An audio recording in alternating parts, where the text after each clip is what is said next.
मराठा बांधव मुंबईमध्ये आलेले आहेत। मनोज जरांगे पाटील आपल्यासोबत आहेत। खरं तर ज्या पद्धतीनं सगळे मराठा बांधव एकत्र आले, एक दिवसाची परवानगी सरकार देत आहे, मुंबईमध्ये येणं तुम्ही ठरवलेलं होतं। मुंबईचा मुक्काम किती दिवस?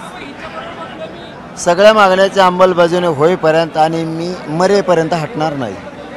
माझं फक्त मराठ्यांच्या पोरांना आयबीएन लोकमतच्या माध्यमातून सांगणं आहे,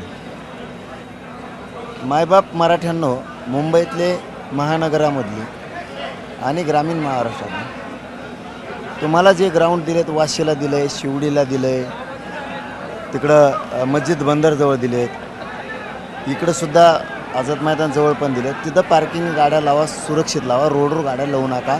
आणि दुसरं माझं म्हणणं आहे, शांततेत राहा। देवेंद्र फडणवीसने आपल्याला त्रास द्यायचं ठरवलं आहे, तुम्ही फक्त शांतता बाळगा, दगडफेक कुठं करू नका, संयम आणि शांत डोकं ठेवा।